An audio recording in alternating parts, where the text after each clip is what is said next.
Assalamualaikum, perkenalkan nama saya Andriana Purniawati Lahur, NIM 2022-210, tugas desentralisasi pemerintahan daerah.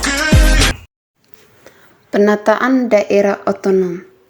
Istilah daerah dalam terminologi daerah otonom di Indonesia memunculkan dua penafsiran utama yang apabila tidak dipahami dengan benar oleh para pembuat kebijakan, maka hal tersebut akan memunculkan konflik penafsiran. Pertama, tentang istilah daerah otonom berasal dari pemahaman yang meluas atas pengertian daerah yang dipahami sebagai area teritorial atau kekuasaan atas luas tanah tertentu.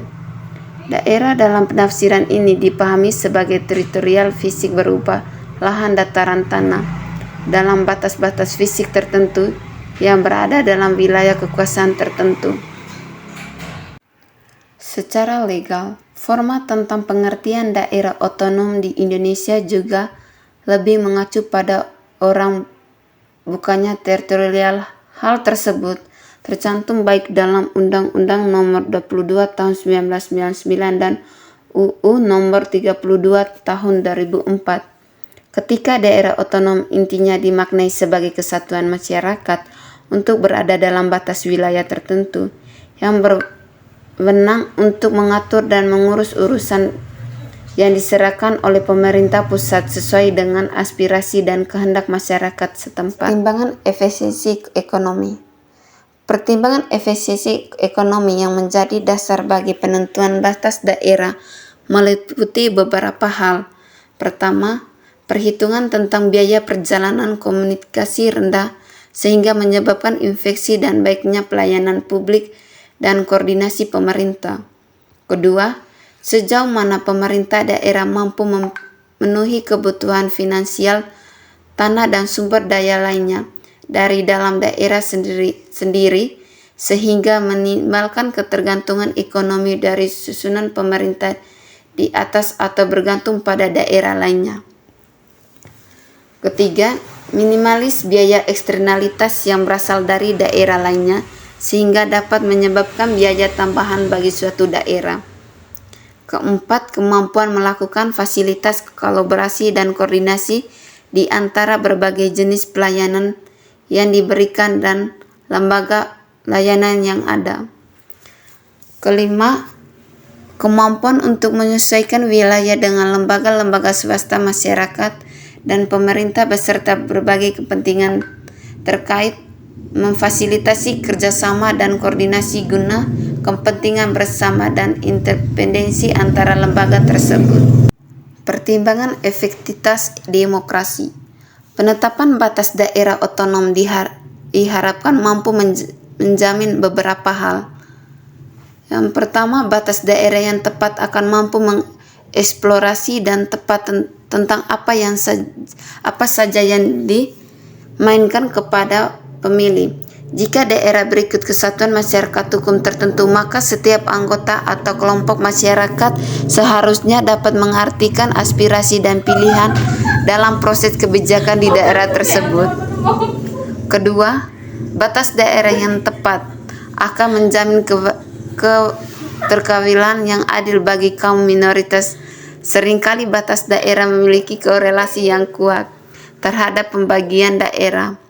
Pemilihan dapil batas daerah umumnya ditentukan untuk kepentingan administrasi pemerintah, sementara daerah pemilihan sebenarnya lebih berorientasi pada keterwakilan dalam proses politik bagi kelompok masyarakat. Ketiga, mudahnya aksesibilitas penduduk dalam memilih anggota dewan dan penjabat pemerintah daerah. Batas daerah memang harus memperhatikan banyak hal termasuk faktor geografis, persebaran pemukiman, kemudahan transportasi. Keempat, pemahaman publik terhadap sistem dan tujuan pemerintah. Karena batas daerah otonom akan menentukan aksesibilitas masyarakat dalam proses pemerintahan, maka sebenarnya batas daerah otonom secara tidak langsung akan menentukan interaksi masyarakat dengan masyarakat lainnya, dengan pejabat politik dan pemerintahan. Kelima, rentang kendali kekuasaan dan tanggung jawab yang mendukung pemerintah daerah untuk merespon kebutuhan penduduk setempat, baik pada masa kini dan masa akan mendatang, serta memberikan pilihan-pilihan dalam menyediakan barang-barang publik dari otonom akan menentukan ruang lingkup kelemahan pemerintah seperti kecamatan, kelurahan, dan desa.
Pertimbangan efisiensi ekonomi.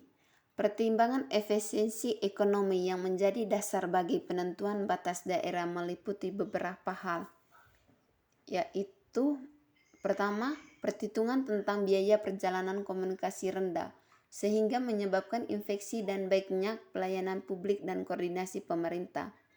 Kedua, sejauh mana pemerintah daerah mampu memenuhi kebutuhan finansial tanah dan sumber daya lainnya dalam daerah yang sendiri sehingga meminimalkan ketergantungan ekonomi dari susunan pemerintah di atasnya atau bergantung pada daerah lainnya. Ketiga, meminimalisasi biaya eksternalitas yang berasal dari daerah lainnya sehingga dapat menyebabkan biaya tambahan bagi suatu daerah. Keempat, kemampuan melakukan fasilitas kolaborasi dan koordinasi di antara berbagai jenis pelayanan yang diberikan dan lembaga pelayanan yang ada. Kelima, kemampuan untuk menyesuaikan wilayah dengan lembaga-lembaga swasta, masyarakat, dan pemerintah beserta kepentingan terkait untuk memfasilitasi kerjasama dan koordinasi guna kepentingan bersama dan independensi antara lembaga tersebut. Pertimbangan efektivitas demokrasi. Penetapan batas daerah otonom diharapkan mampu menjamin beberapa hal. Pertama, batas daerah yang tepat akan mampu mengeksplorasi dan tepat tentang apa saja yang diinginkan kepada pemilih. Jika daerah berikut kesatuan masyarakat hukum tertentu, maka setiap anggota atau kelompok masyarakat seharusnya dapat menartikulasikan aspirasi dan pilihan dalam proses kebijakan di daerah tersebut. Kedua, batas daerah yang tepat akan menjamin keterwakilan yang adil bagi kaum minoritas sehingga batas daerah memiliki korelasi yang kuat terhadap pembagian daerah pemilihan. Dapil batas daerah umumnya ditentukan untuk kepentingan administrasi pemerintahan, sementara dari pemilihan sebenarnya lebih berorientasi pada keterwakilan dalam proses politik bagi kelompok masyarakat. Ketiga, mudahnya aksesibilitas penduduk dalam memilih anggota dewan dan penjabat pemerintah daerah. Batas daerah memang harus memperhatikan banyak hal termasuk faktor geografis, persebaran pemukiman penduduk, kemudahan transportasi. Keempat, pemahaman publik terhadap sistem dan tujuan pemerintah daerah karena batas daerah otonom akan menentukan aksesibilitas masyarakat dalam proses pemerintahan. Maka batas daerah otonom secara tidak langsung akan menentukan pula interaksi masyarakat dengan masyarakat lainnya, dengan pejabat politik dan pemerintahan. Kelima, rentang kendali kekuasaan dan tanggung jawab yang mendukung pemerintah daerah untuk merespon kebutuhan penduduk setempat baik pada masa kini dan mendatang, serta memberikan pilihan-pilihan dalam menyediakan barang-barang publik dari otonom akan menentukan ruang lingkup kelemahan pemerintah seperti kecamatan, kelurahan, dan desa.